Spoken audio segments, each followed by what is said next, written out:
Hello, everybody, and welcome. My name is Lori, and I'm the owner of Gaia Mama Wellness, located in Steinbach, Manitoba.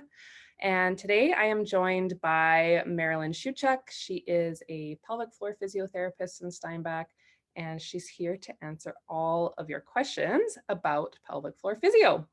So, welcome. Thank you. So let's just start by getting to know you a little bit. How did you, I always find these answers really interesting, like how people got into what they're doing. So yeah, how did you get into pelvic floor physio and what you're doing now?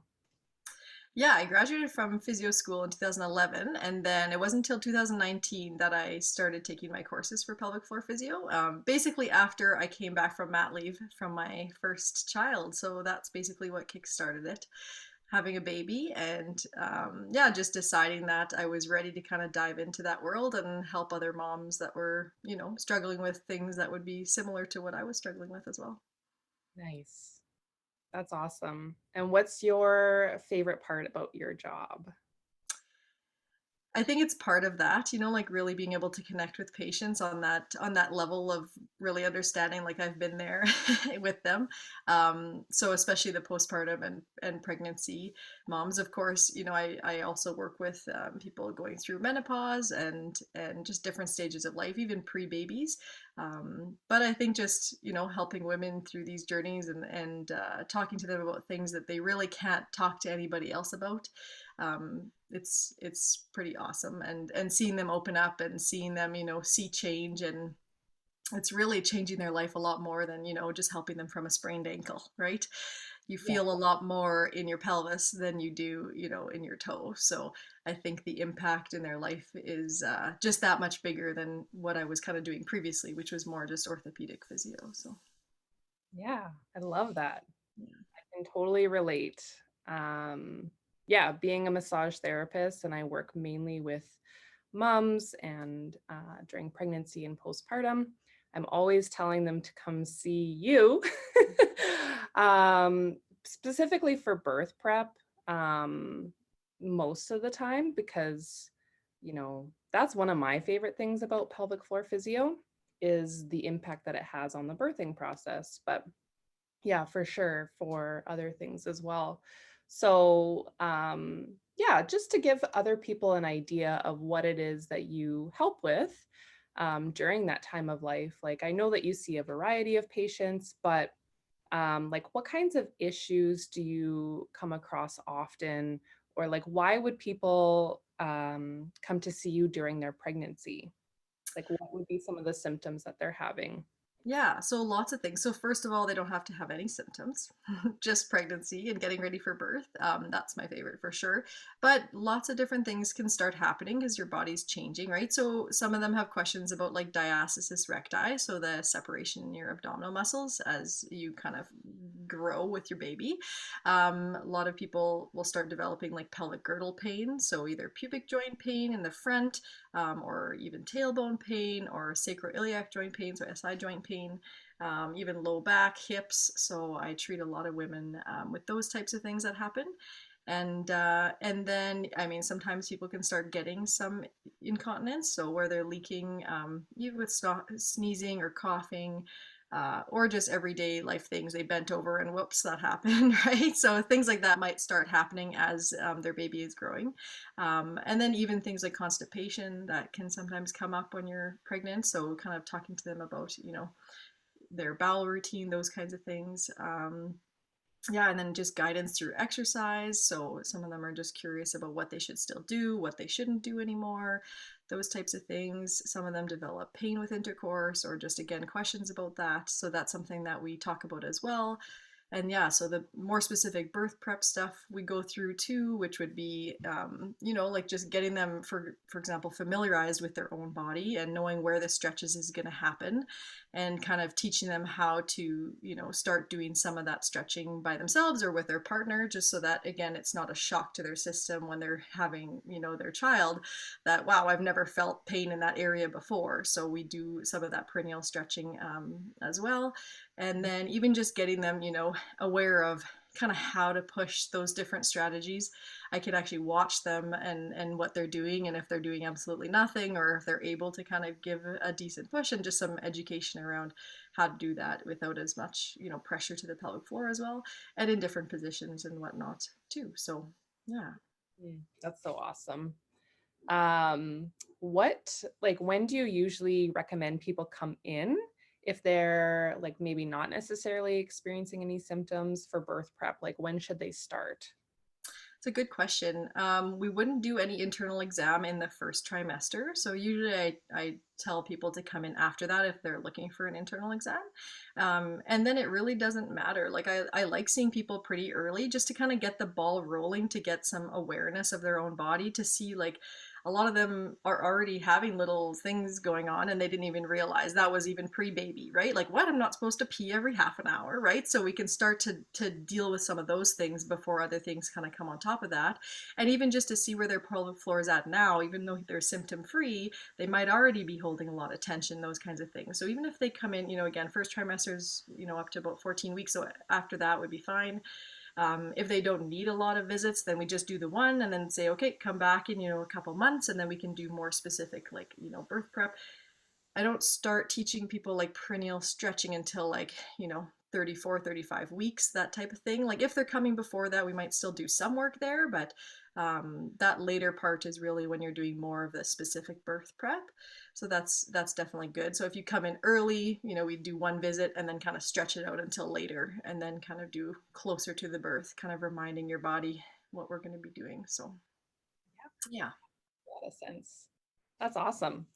Um, yeah. So what does a first appointment look like with you? Like, what do you do? What should people expect when they come in? Because I know that there's always a little bit of, I don't know, maybe anxiety or just not sure, or some people just won't even go because they don't know what to expect. So tell us a little bit about that in your process. Sure. Yeah. So you come in and there's an intake form. So you do fill out a little bit of paperwork. And then coming into the session, we do a lot of chatting. So at least half an hour, or maybe a little bit more, depending on the history, of just chatting and kind of getting to know you, asking different questions, seeing kind of how, what's going on with the different parts of your body. So we talk about peeing, pooping, intercourse, menstrual cycle, all those kinds of things. And then we go into more of an objective assessment. So I definitely like to see like how their back is moving, their pelvis, see how the hips are moving, where their strength is at, kind of checking for the diastasis, see kind of how far along that is. Kind of taking the time to talk about that and educate that that is a totally normal part of pregnancy, and taking some of that fear away. And then, it's really up to them, but typically we do an internal vaginal exam, and we talk about that. I educate them very well. I tell them step by step what I'll do before I even do it with a model. I have a pelvic model, so they usually go into that and saying yes to it, with all of kind of knowing what I'm going to be doing. And so that usually involves more of an external assessment, where I'm looking at like the skin of the vulva and kind of moving everything around and seeing kind of, where everything's at that point. I watch them do a Kegel, so that, again, most of us know what a Kegel is, but most people aren't doing it properly. So we check that part. And I check for any kind of prolapse or anything like that as well. And then an internal vaginal exam would be looking at kind of the pelvic floor movement. So how stretchable is that tissue, right? Or is it rigid and really stiff? Or am I kind of able to move it and have some flexibility in there? And then also testing the strength of those pelvic floor muscles too, which is basically doing a Kegel while my finger is there, and seeing kind of how strong and how connected they are to those muscles. And yeah, so that's most of the assessment. And then after that, we just chat about, okay, all the different things that we found. If there's not lots of things happening, then again, it's more the preventative side, going through kind of how to keep yourself mobile and how to keep yourself hopefully pain free, and kind of what to focus on at that stage. Awesome. Yeah, I love it. Um, I had a thought come up. Tell me about your thoughts on Kegels. Yeah. Yeah, I think it's just a blanket term. I think I love talking about it to patients because it is something they usually come in knowing. They're usually doing them, again, maybe not the best way, and usually they don't really need to be doing them at all or that much. So some people are like, oh, well, I'm pregnant now, I'm going to do a ton of Kegels. And it's like, oh, we need to do the opposite. We need to learn how to relax in those areas. So I might still use the term, I might use it more like a reverse Kegel, where I like to still be able to teach someone how to turn those muscles on, because again, it shows them in their brain like where those muscles are, but then really learning how to like let those muscles go. So it could be like a little lift of those muscles and then spending like 3 times as much time relaxing, right? And really knowing the difference. And I always describe it how it should be like a range of motion, like your arm, right? So you should be able to bend it all the way and straighten it all the way. And so just like your pelvic floor, you need to lift and then you need to lower. So if I'm just telling someone just relax, they might just not know where they are in space, right? So they might just be like, oh, I just don't really know. I think I'm relaxed, right? So if I get them to squeeze up and then be able to kind of let that down, it helps them to kind of figure it out and to let it go. So just like your shoulders, you might not know you're shrugging, right? And then you kind of have to be like, okay, yeah, let those go, relax, right? So I do use Kegels, but I would say it's more of like the reverse Kegel. And even just talking to them, like, they're sitting there going like, I'm doing them, you know. Those are not Kegels. You shouldn't be able to see that you're doing one. So yeah, it's definitely a discussion with everybody. And I think it's important to know where those muscles are and to be able to squeeze them. But more importantly, to let them go for sure. Yes. Yeah.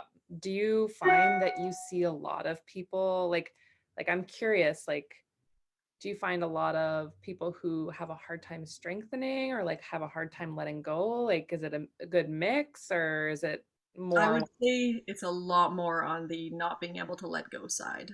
Yeah, for the most part, I'm teaching people how to relax. Sometimes people just don't know how to do either one. Like they don't really know how to turn it on and they don't know how to turn it off. Clearly they're working because they're continent and they're able to do, their everyday life without any symptoms.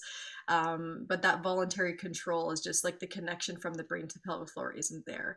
And sure, maybe it doesn't matter if somebody, isn't giving birth or doesn't have symptoms, but I think if you are, and even just to, input into the brain, like touching those muscles and saying like, hey, here you are, like this is how you turn them on, this is how you turn them off, can really help to build that kind of brain body connection for sure. So yeah, I do think people mostly have a hard time letting them go. But sometimes it looks like they're weak and they're actually, again, just tight, right? Because again, you can't be strong if you're kind of always in that contracted position. So usually, even if they are weak, we start with relaxation and then we build some of that strengthening in after, and the holds and that kind of thing. But a lot of people come in saying, oh yeah, I'm holding a heel for 30 seconds. I'm like, you never, functionally, that's not a thing. You don't need to be able to do that. So yeah, we just have to talk about those things and kind of rearrange their thoughts about the pelvic floor and their expectations of what they should be able to do, right? Yeah, totally.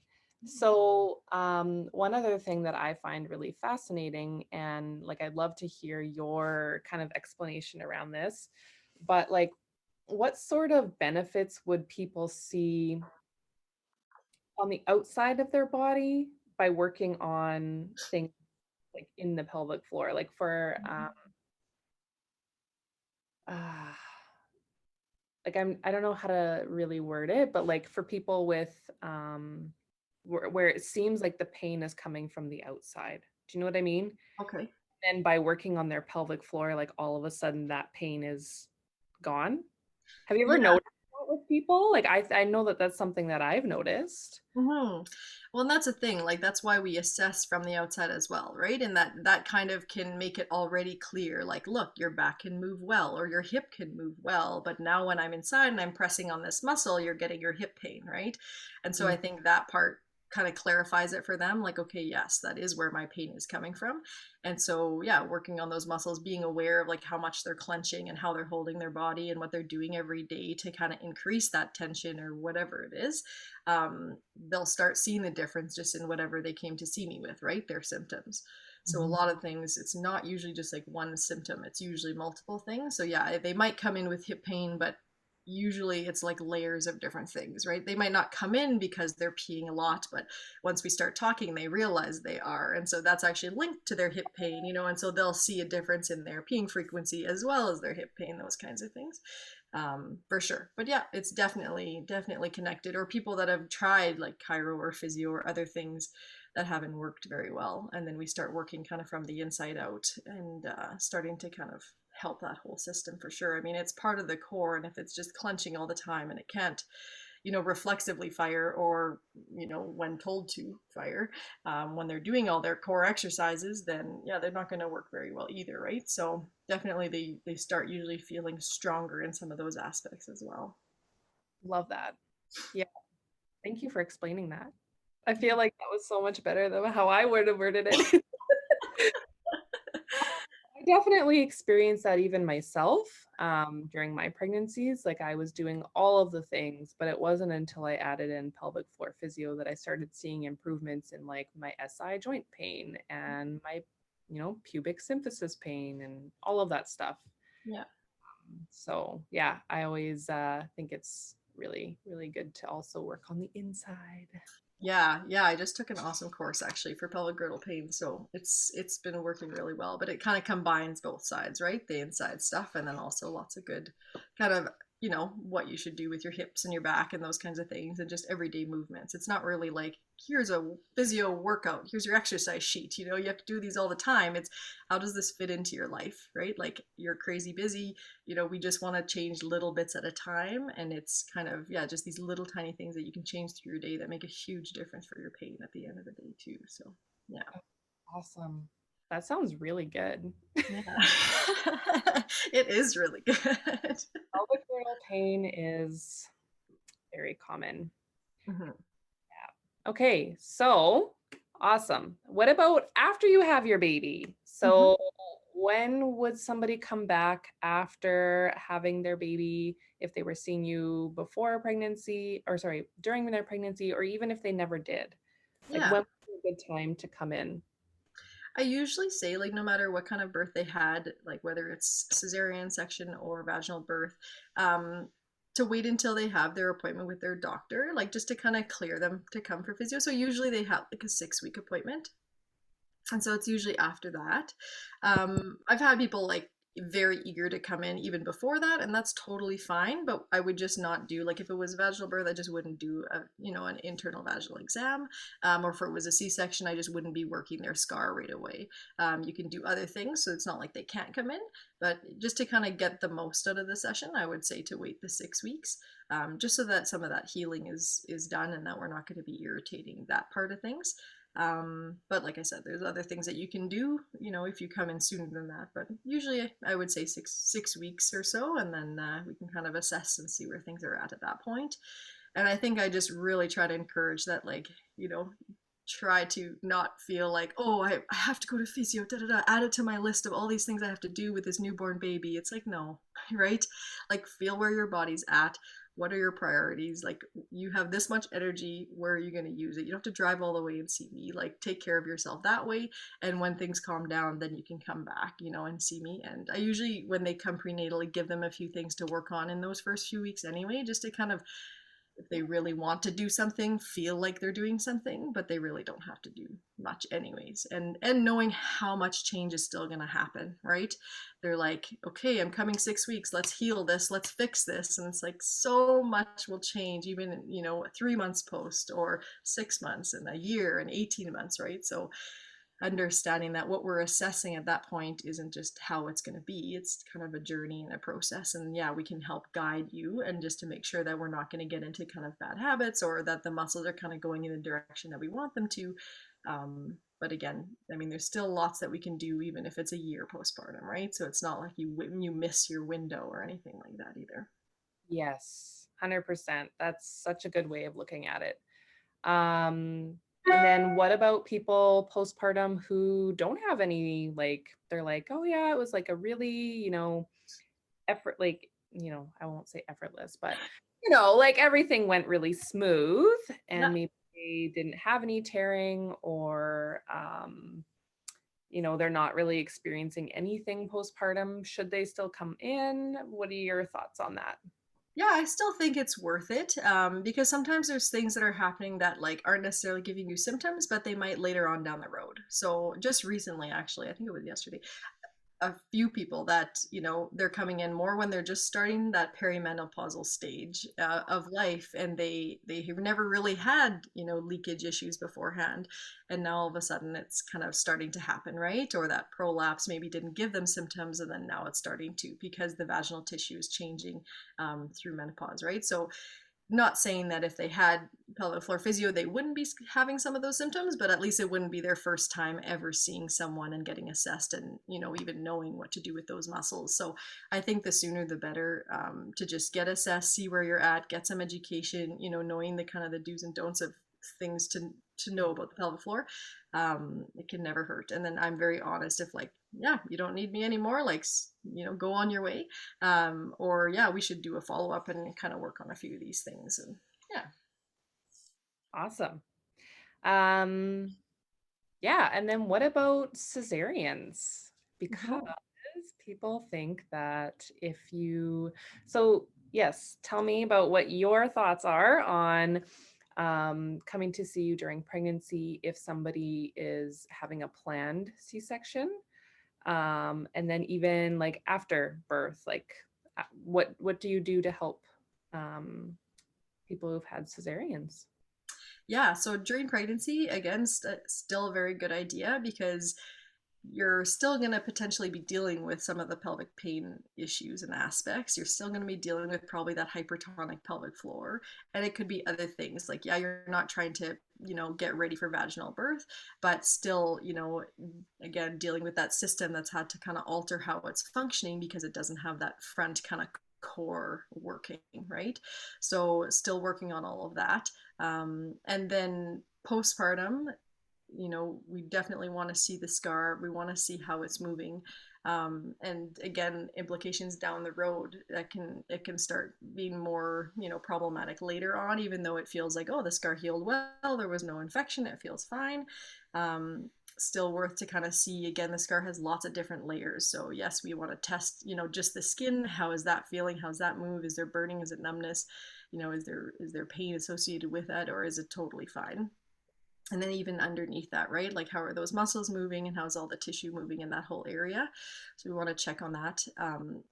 I find too, there's definitely a lot of pelvic floor tightness after that. So pain with intercourse can be a big problem, even after cesarean sections, even though people are thinking like, but nothing happened there. There was no tearing or anything. But again, because the pelvic floor probably started getting so tense, just trying to kind of hold the pelvis together during pregnancy, it kind of stays like that, right? It almost thinks like you're still pregnant, or it's trying to still hold in that pattern. So I think it's hugely important to, again, see where it's at, see if it can kind of contract, relax, see how it handles some pressure and some stretch to it, and then same thing, work on those different things that you're finding, just to make sure, again, it's normalizing and it's all fine.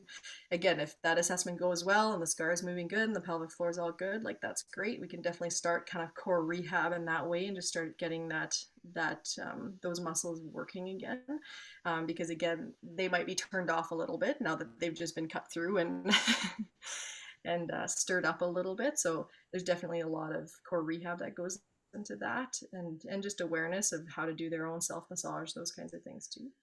Um, but yeah, so there's still a lot to do for sure for the cesarean sections. And I think one of the biggest surprises is how tense the pelvic floor is and how sore it can be. Mm-hmm. Yes, definitely. Yeah, well, I think that that's a lot of like the questions that I come across in my practice when I talk to people about going for pelvic floor physio. Um, do you know like of any other things that you've like encounter often that you think would be good to share? I think that covers most of it. Yeah, I think that again, you get a lot in even just one session, like even just that initial appointment. So it doesn't mean that you're signing a contract to come a bunch of times. I'd definitely rather people be able to, do everything they need to do on their own. And sometimes they need a little bit more guidance and a little bit more hands-on from me. And then sometimes they need less of that. So even just to come for, an initial assessment, get lots of education, learn about their bodies, just about the normal ways it should function and that kind of thing is, I don't know, would be a huge benefit for sure. I mean, this is even not even postpartum or pregnant people, anybody. but uh But yeah, as far as other questions that I get, not necessarily. I'm sure there are, but I can't think of any right now. Okay.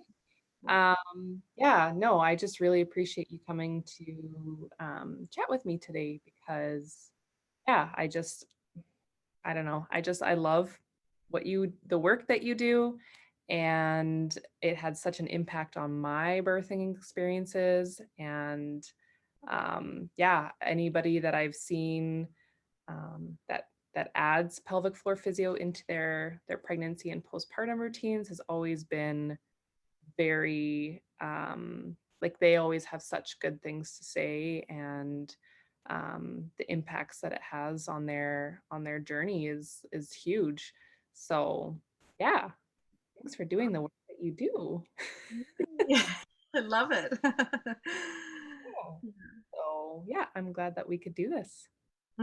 For sure. Well, thanks for having me. Yeah, no problem.